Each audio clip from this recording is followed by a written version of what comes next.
বন্ধুরা, পাকা আমের আমসত্ত্ব আমরা সকলেই খেয়েছি, কিন্তু কাঁচা আমের আমসত্ত্ব কি কখনো খেয়েছেন? খাননি তো? আজ বানাবো আমি কাঁচা আমের টক মিষ্টি আমসত্ত্ব। প্রথমে আমগুলি মাঝে থেকে আটিগুলি বাদ দিয়ে কুচি কুচি করে কেটে নেব। তারপর কড়াই বসিয়ে এর মধ্যে কুচানো কাঁচা আমগুলি দিয়ে দিলাম। তারপর জল দিয়ে ঢাকনা দিয়ে দিলাম সেদ্ধ হওয়ার জন্য।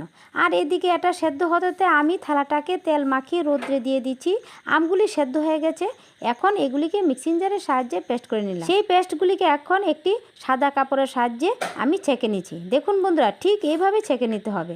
এখন একটি প্যান বসিয়ে পেস্টটাকে দিয়ে এর মধ্যে এক বাটি চিনি দিয়ে কিছুক্ষণ নাড়িয়ে নিলাম। তারপর কাশ্মীরি লঙ্কার গুঁড়ো দিয়ে দিলাম। আপনারা ইচ্ছে করলে এখানে ফুড কালারও দিতে পারেন। তারপর নুন দিয়ে ভালো করে মিশিয়ে নিতে হবে।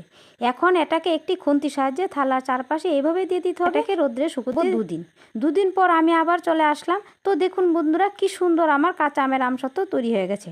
এখন এটাকে একটা ছুরির সাহায্যে কেটে দেখাচ্ছি। দেখুন বন্ধুরা, আমার কাঁচা আমের